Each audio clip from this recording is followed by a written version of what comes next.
Hello, everybody, and welcome to 38 Weeks to Go, your weekly podcast about fantasy football. I am your host, Nash, and we now have 21 weeks to go. So, how was Game Week 17 for you all?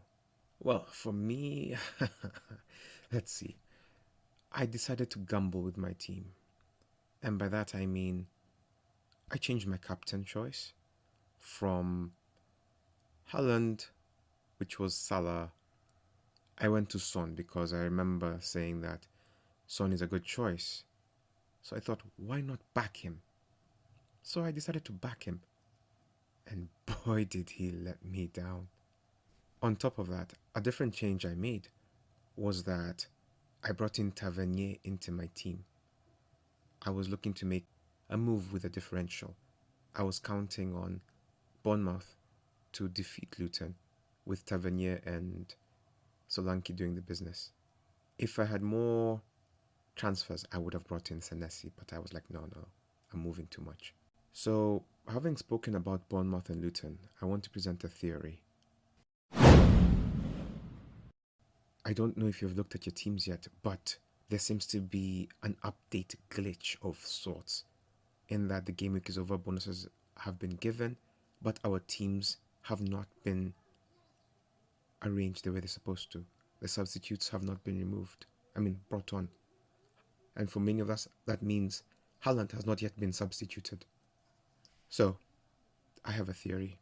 When I was looking at the bonus system, when I was looking at Bournemouth Luton, it looked like Solanke would be given the bonus points and some other people. I have Solanke in my team.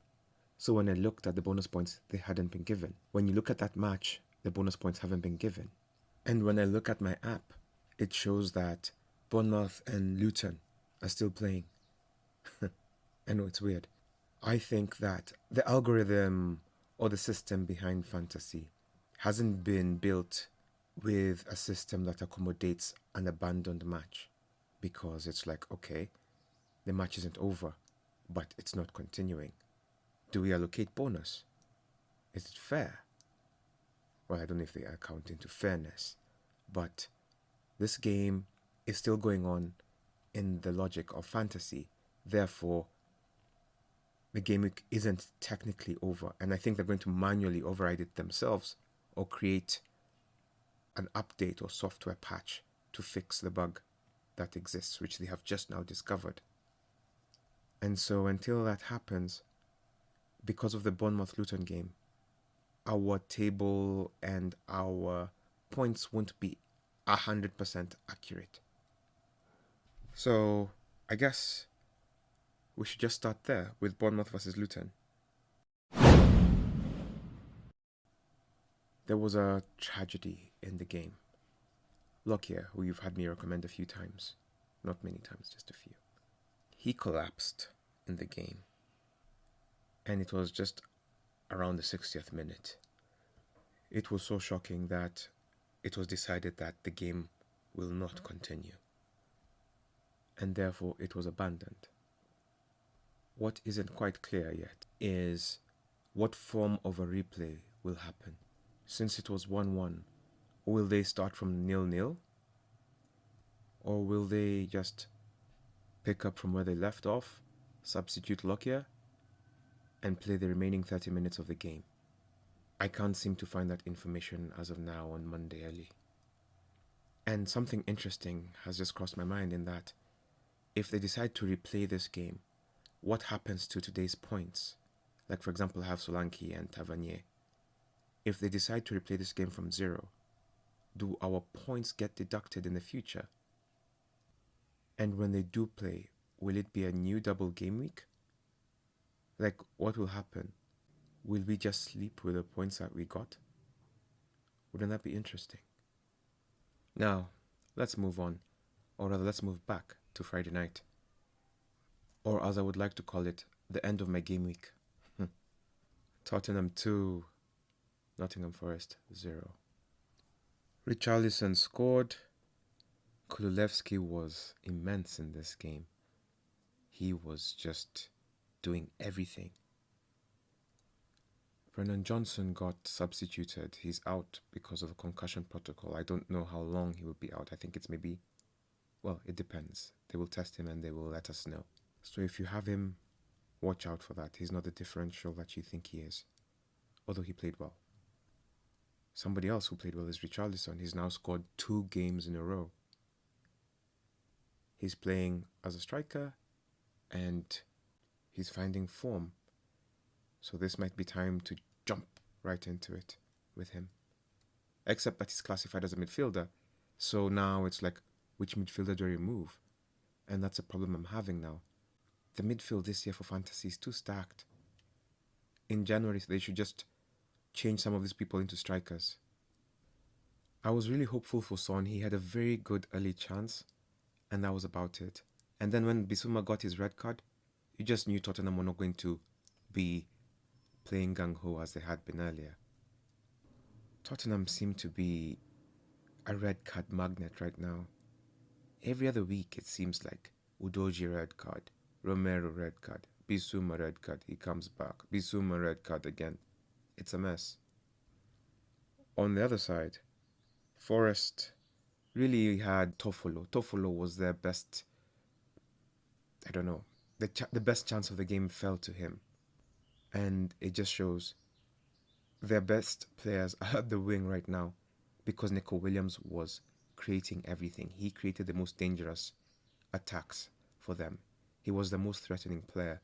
Him, alongside with Toffolo, and then Elanga. I think even Elanga contributed to the offside goal that they had.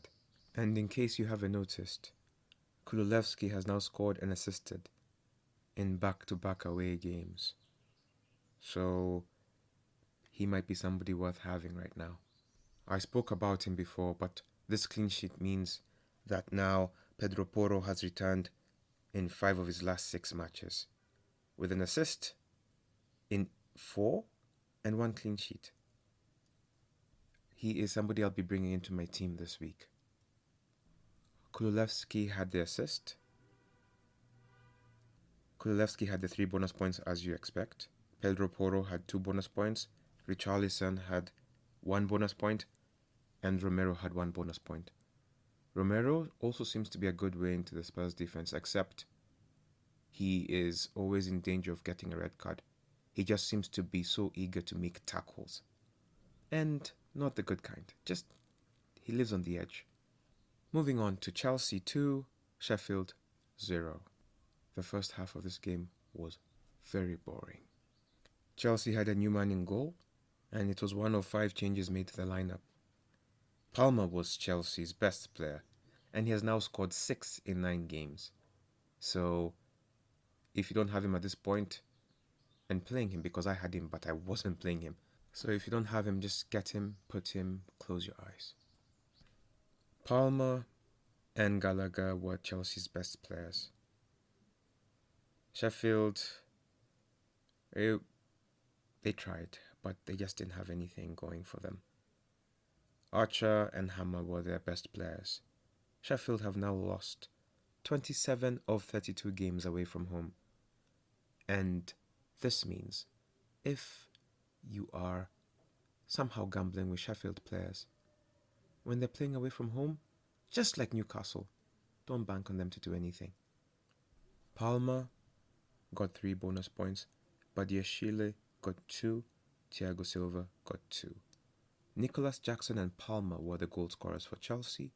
Sterling and Palmer were the ones who provided the assists. Man City 2, Crystal Palace 2. This game was just wild. For the longest stretch of the game, I think up to 74 minutes, Man City were on top. They were better. They created the better chances, the most chances. They even had an offside goal. They hit the post. They were the better team. And it's funny because, I don't know if you remember, but the Liverpool Crystal Palace game last week changed when the red card was given to Ayew in the 74th minute and they scored in the 75th minute. It's almost like karma was like, okay, we'll give you something back. In the 76th minute, Mr. Mateta scored a goal out of nowhere, out of nothing, after Grealish and Rico Lewis had opened the scoring for Man City. Grealish has now scored in the last 3 games. And then towards the end of the game, Foden lost the ball at the center of the pitch. And I guess in his angst to make up for it, he got a bit too excited. And by the time the Crystal Palace attack was in the box, he made a rash challenge on Mateta, which earned them a penalty, which Olise scored.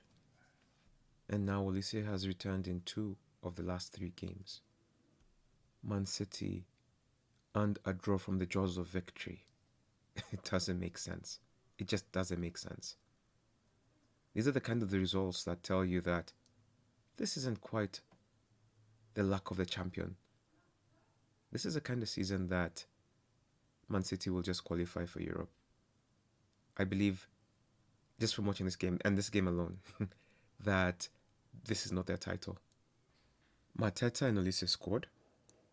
Like I said, Grealish and Rico Lewis scored. Foden had an assist. Mateta and Schlupp had an assist. Mateta got all the 3 bonus points. And he has returned in the last 2 of 3 game weeks. Olise, the same. He got 2 bonus points. And Grealish and Rico Lewis got a bonus point each. And if you're not keeping up, Man City continue their poor trend of conceding. If you have the defenders, I don't know what you're doing, because they have now only kept a clean sheet in 2 of the last 15 games. 2. Like Sheffield most recently kept a clean sheet. Anywho, speaking of clean sheets, Newcastle 3, Fulham 0. Now, I really expected more from this game. But then this weekend and the red cards. Raul Jimenez, who was in great form, got a very silly red card. Well, it's the one you can kind of understand. He was tackled poorly. The ref didn't do anything. So he low-key, well, I can't even say low-key. He didn't low-key. He retaliated. And he got sent off. And this is a result of direct poor officiating. If they give his call, he's fine. The game goes on and it's more competitive. The first half was 0-0, but Fulham had nothing. Only Iwobi was a spark in that game. They had 10 men. There wasn't much they could do. They tried to counter, but there was really nothing. My boy Trippier wasn't there. As you remember, he is suspended. So in his place, the team just got a clean sheet without him, and now I've got 6.5 on the bench, and I have no clean sheet. Well, I do, from Dubravka, but he was on my bench, 7 points. Fabian Schär and Joelinton both left the game with injuries. So if you have those 2 players, please get them out of your team. Their injuries didn't look like they'll be missing 1 or 2 game weeks. It may be more. Almiron, Byrne, and Miley scored. That was Miley's first goal for Newcastle. He is their youngest ever goal scorer at 17. Do you know who their previous youngest goal scorer was? James Milner, who is now playing for Brighton. Yep, he's been around for that long. I think he's 37 now. So that was probably 20 years ago. or 19, you know. Bruno Guimaraes and Anthony Gordon had the assists for the game. And Anthony Gordon is now continuing his record of either scoring or assisting in every home game of the season. Livramento had the 3 bonus points. Dan Burn had 2 bonus points. Almiron, Bruno Guimaraes, and Kraft, who came on for Schär, all got 1 bonus point. This game isn't a true reflection of Fulham, so don't lose faith in Fulham. With 10 men, it was always going to be tough against a team like Newcastle. Let's follow this up with another clean sheet. Everton 2, Burnley 0. And this is the Sean Dyche Derby. As you know, Sean Dyche managed Burnley for forever, and now he's Everton manager. He came out on top, 2-0. Keane and Onana were the goal scorers, while the assist for one of the goals came from Dwight McNeil. I was so excited when it felt like Everton were going to keep a clean sheet. And then I go look at my team and I see Mikolenko 0. He did not play. So all of us Mikolenko holders were just left wondering what could have been, especially in such a game week. Everton were very dangerous from the outset, especially from the wing position with their crosses and the flank positioning. They just seemed to be open all the time and they created so much danger from there. And that's how they got their early goal through Michael Keane, a former Burnley player. I liked him. I like it when people score against their old teams and are happy about it. Everton were the better team. Burnley are playing better. Amdouni was their best player. They're not making the silly mistakes that they were, which shows to me that they have changed the way they play. However, now they're not being exposed for their football philosophy, but for their lack of experience. Just quality of their players is showing, or rather, the lack of quality of their players is showing. For me, like I told you guys last week, Pickford was my team, and so I was happy with the clean sheet. Onana got the 3 bonus points, Keane got 2, and Patterson got 1. Moving on to the next game, another clean sheet. Arsenal 2, Brighton 0. Last week I told you about how Brighton had gone 32 consecutive games of scoring at least 1 goal in a game. Well, Arsenal put that to a halt. They are now left to continue their other record of conceding a goal every game of the season. And now this is their 21st game in a row in the Premier League in which they have conceded a goal. So basically, don't invest in Brighton defenders. Gabriel Jesus scored off a flick from the Brighton defender, and he found himself unmarked at the end of the post, and it was 1-0 to the Arsenal.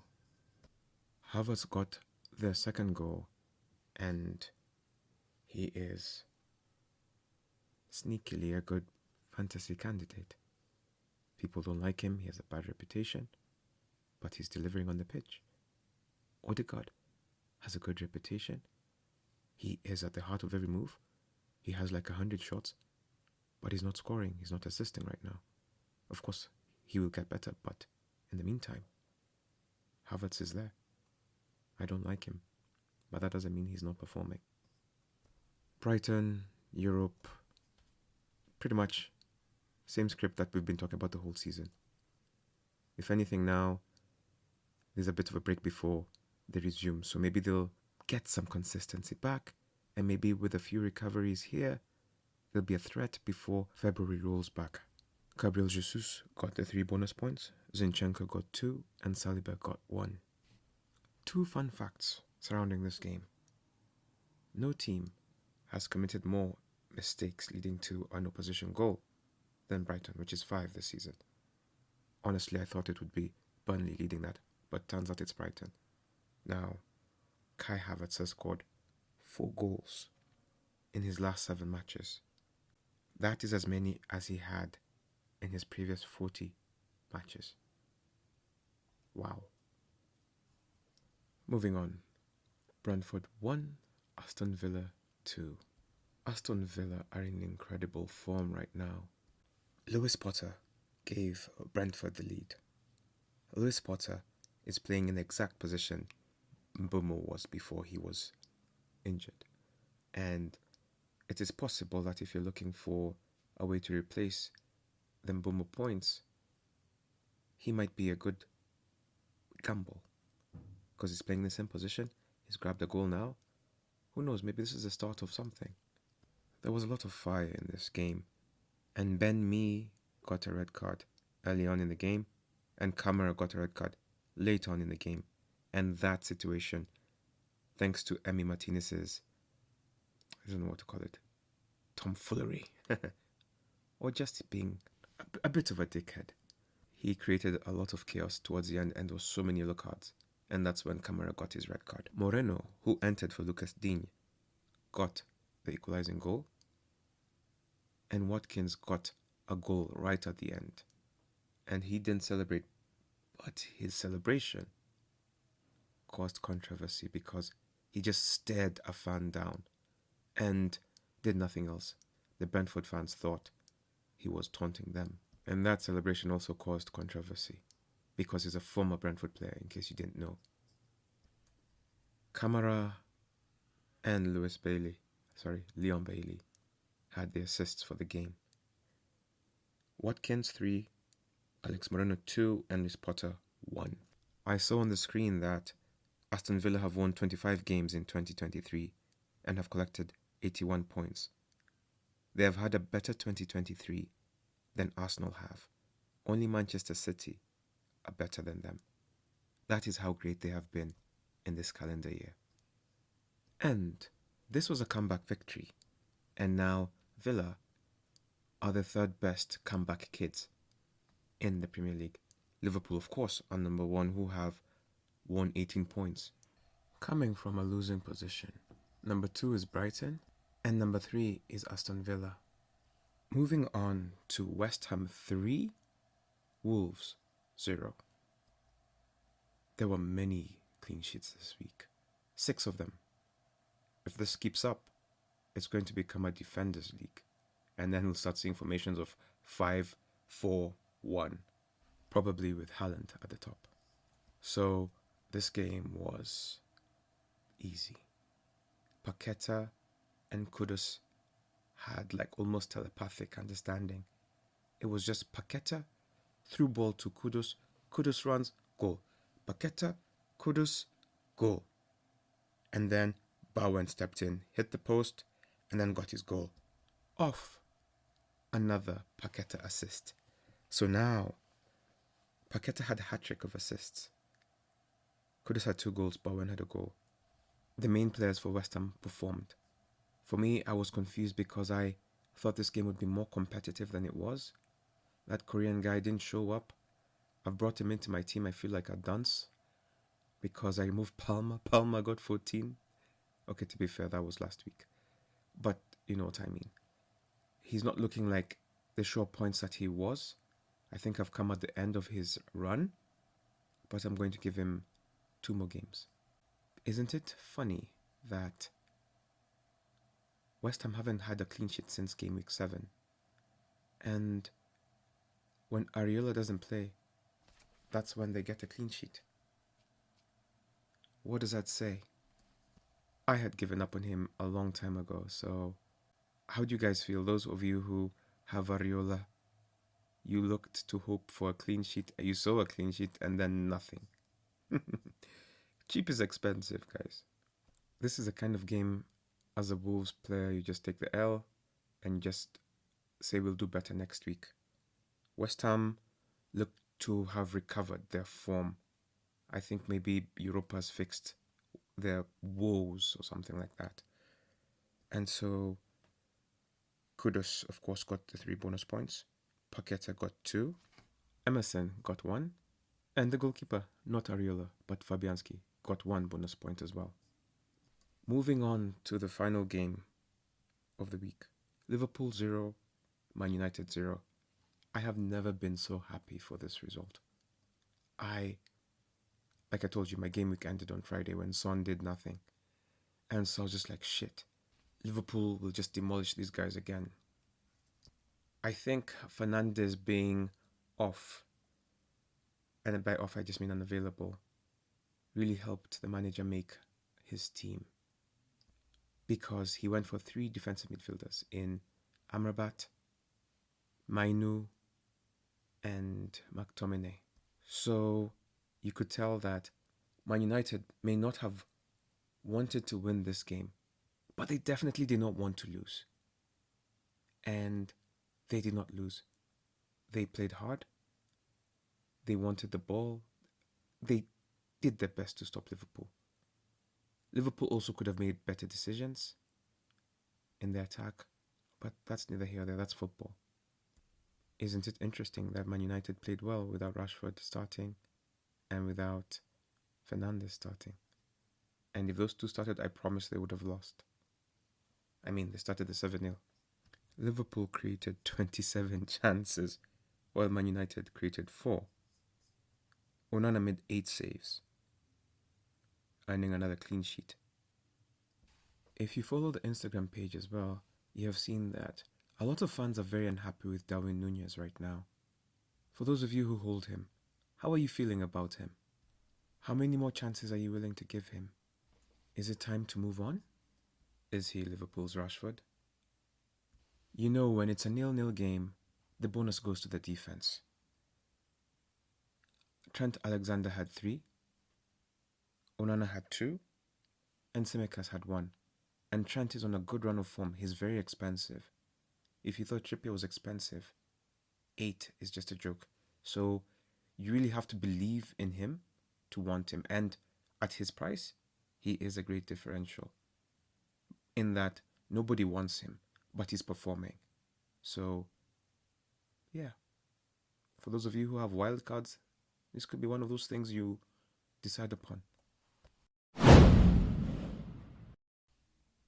Looking at the performers of the week, starting from the goalkeepers, Onana was a top performing goalkeeper.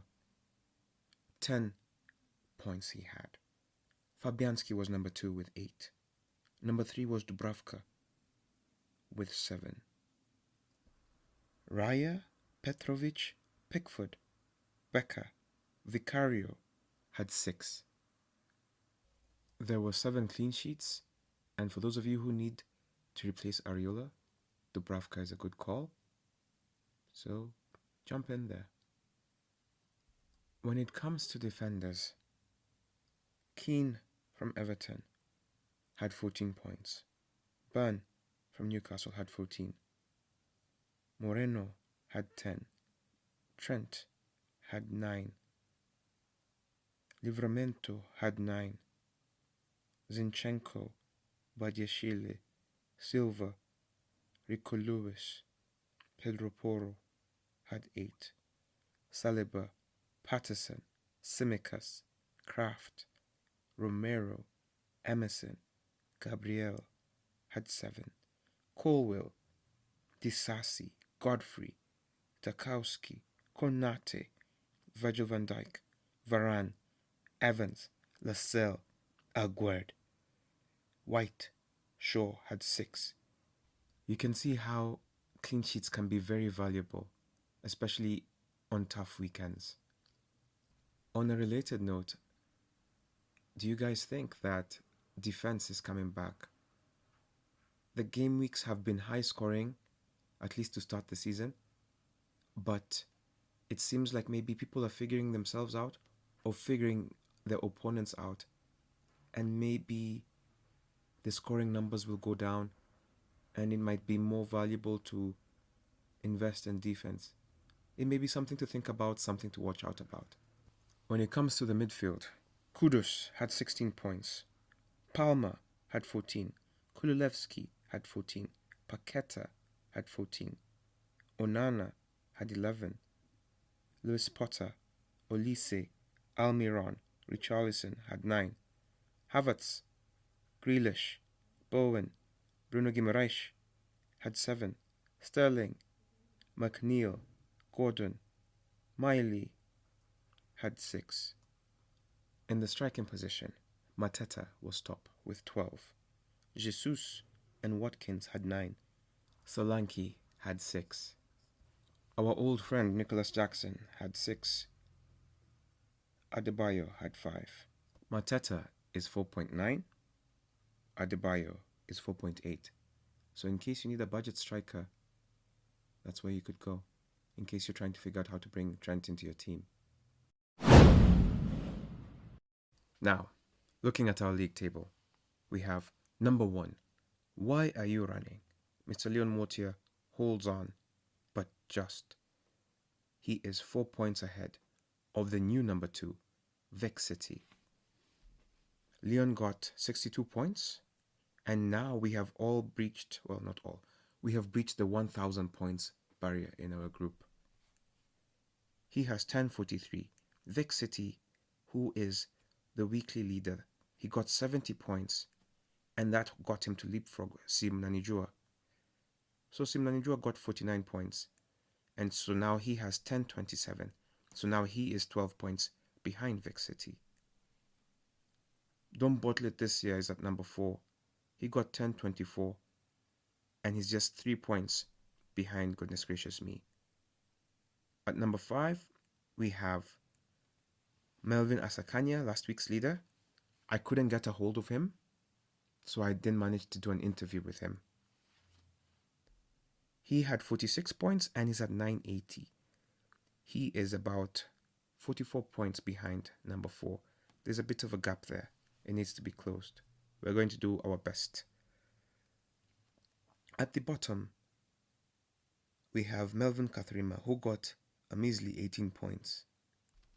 If you look at his team, whew, he had... Okay, sorry. That was not very professional. He has Bruno Fernandes as captain and Haaland as his vice captain. So imagine leaving that as your default. Haaland as the vice captain and not even Salah as your captain. And he has Salah in his team, by the way. But Haaland as your vice captain. It's a mess. It's a mess. So, yeah. So 0-0. And then the rest of the team did nothing. Number 2, or rather number 21, is Mr. Jeremiah Obiri. Now,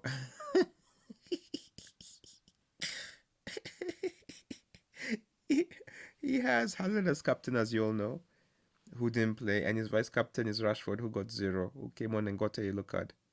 Hey, people need to change their teams. So now, what's going to happen is that as we move forward, there's going to be a bottom, and it's going to be led by Jeremiah Obiri and Melvin. If they're going to leave their teams like this, I see a gap forming between them and now the bottom people who are actually trying, because these are bottom people who are not trying. And speaking of bottom people who have been trying, I have to give a shout out to Mr. Thagana. He got 68 points and he's the second highest in our group this week. He got 68 points and that really leapfrogged him to number 17, and he has 821 points. Number 18 is Jibril. He has 20 points, so he might be joining Wakina Jeremiah, and he has 819. Mr. Washira Gitahi has done good. He got 50 points and that's 801. And Tim Kubwa is number 20 with 800. So between Tim Kubwa and Thagana, it's 21 points. Now between Thagana and Mr. 16, who is Kimeu, it's a 46 point gap. So you can see our table is splitting into 4/5 teams, or rather 4 or 5 groups. So it'll be interesting to see how this develops. Our weekly leader was Vic City. He got 70 points. Number 2 was Tagana Gatheru, who got 68 points. Number 3 was Mike Wow, who got 66 points. And of course, now I must say that, let me add a caveat. The table hasn't, it hasn't updated. So a lot of people still have people on their bench. So these are not exactly the final points, but the order may not change, but the points may go up. I hope that makes sense. So, well done, guys. The average of the week was 40. So if you got 40 plus, well done. And if you got much higher, like our leader, well done. The highest team, the highest guy this week got 120 points. They had a really good team. And they used a bench boost. It was a perfect use of a bench boost. However, he lost 32 points. So he really got like 80 something. But his team was perfect. It was a really good team. He really attacked this game week. He was not looking at the bigger picture or anything like that. He was like, no, I want to win this week. On the bench, he had Almiron with 9 points, Byrne with 14, 6 from Solanke, and another 6 from Vicario. Isn't that perfection? That is 20, 29, 35 points on the bench. I got 44 points. His bench was better than my team. Goodness. Sometimes when the fantasy gods love you, they really do. As we look forward to the next game week, it must be said that Man City will not be present. They are going for the Club World Championship, a reward for winning the Champions League. So their match with Brentford has been postponed, which means there'll be a double game week coming up. The game week starts a bit early. It starts on Thursday. And these are those fixtures that can really mess you up. Thursday, guys. Don't forget, Thursday. And it starts off with Crystal Palace versus Brighton. I can tell you for free, Brighton will concede. Crystal Palace have Eze back, Olise is back. Now, I'm sure there'll be minutes restrictions on these guys because they're not yet fully fit, but they should be able to score against Crystal Palace. If you're a gambler, Mateta is your man. He has returned in the last 2 of 3 games. You know Brighton concede. If you need a goal from Crystal Palace, Mateta is your man. It's not more complicated than that. So, of course, Mateta, Eze, well, don't bring Eze right now, but Olise. Olise has also performed in 2 of the last 3 games. I think Brighton are the better team, but their form isn't great right now. I know they will recover, but maybe this game is just 1 game too soon. So, they will score. I believe both teams will score. For Brighton, they seem to be getting their players back, so maybe Mitoma, maybe Ferguson, Gross, Adingra. No defenders. Aston Villa versus Sheffield. Aston Villa are at home. Did I say more? They've beaten Arsenal and City just recently. They are the favourites. They should win this game. Ollie Watkins, Douglas Luiz, Bailey, McGinn, Moreno, if Dean doesn't come back. Matty Cash, I don't know. I'm done with him. I don't know if you guys are. Basically, use your assets from Aston Villa if you have them. Also, Watkins might be a really good captain candidate this week. Since Man City are not playing, you don't have that pressure of Haaland. And Arsenal are playing Liverpool. So that may not be a game where you want to have a captain from that team. Especially given the recent draw. Maybe Liverpool won't be beating these high-profile teams anymore. I don't see a reason why you would want to have a Sheffield player in this game. But if you have to have 1 or 2, you really are looking at maybe Archer, Hammer, McBurney. That's about it. And maybe McAtee. West Ham versus Man United. This will be a good game. West Ham have been successful at home of late. They've won 7 games in a row. Man United will be looking to build upon them not losing to Liverpool. They do not respect West Ham as much as they do Liverpool, so they will not be playing that 3-man defensive mid. Fernandes will be back, so a rotation of sorts will come, and that may make them more open, but also better attacking. You lose when you gain. Ten Hag has realized that all he needs is hard workers, and as long as he continues to do this, it'll be harder and harder for people like Rashford to enter the team. And Garnacho will keep playing. And maybe Fernandes may find that his position is not as secure as he thought it was. It would be brave of Ten Hag not to continue with Fernandes now that he's available, but it would also be a move in the right direction in a way, and he brings him off the bench. At this point, it's hard to tell who is the right player to have in Man U. It seems like if you bet on their defense, you're doing the right thing. And with that, maybe Johnny Evans, Varane, Luke Shaw, Dalot is suspended, so whoever comes in there, and Onana. For West Ham, we've gone over this. It's Paqueta, Kudus, Bowen, and James Ward-Prowse if you have to. Fulham versus Burnley. Now, in this game, I'm expecting Burnley to be demolished, which means they probably won't be. But I expect Fulham to be favourites and to continue the recent form. Raul Jimenez is missing, so it means Vinicius will probably play, but I still think that they will be attacking and free-flowing and will be providing a threat. And if Burnley continue making mistakes, it will be a tough day and a long day for them. On the Burnley side, only Amdouni is worth recommending for me. For Fulham, of course, you have Willian, I would say Vinicius, Iwobi, Mr. Wilson, who else? Dicordova Reed, Pereira, Robinson at the left back position.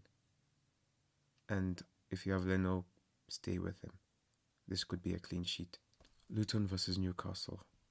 This game really depends on how Luton recover from the loss of their captain. He's going to be out for a while now. Are they psychologically ready? Have they been talked to?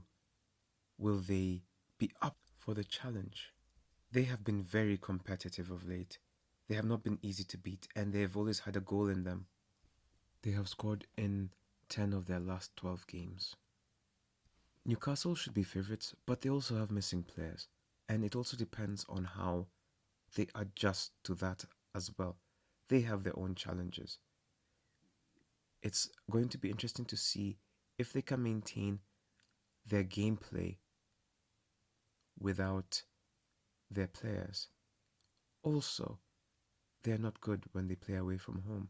So, will this be something that they will be able to overcome? Luton is going to be perfect for that test. Gordon remains number one for me. And whoever you have as their defender, if you have Trippier, keep him. If you have Burn, keep him. Shah is out, so do not bring him in. Joelinton is out, so do not bring him in.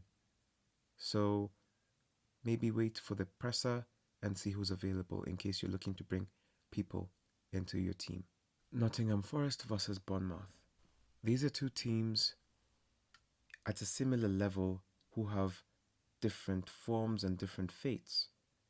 Iraola is on the up and Cooper is going down. Cooper needs this victory more than Iraola. What will he be willing to do to get this victory, because he will see it as a winnable game? Iraola just needs to wait for them to make their mistakes, to pressure, to rush into what they're going to do. If Bournemouth win this game, I think it'll be 2-3-0. It might even be more. It has all the signs of a high-scoring game for me. If you're a Bournemouth guy, you have Senesi is a good guy to have right now. If you're looking into the defense, Solanke, Tavernier, Semenyo, Billing. These are the guys I'd recommend from Bournemouth. For Nottingham Forest, you have Elanga, Tofolo, Nico Williams, or Ola Aina, whoever's playing on the wing, or Aurier. Maybe Gibbs White, but that's really about it. They're not in good form right now. They're really missing Awoniyi. Spurs versus Everton. This is going to be a tough game. I may just hold out on bringing Pedro Porro.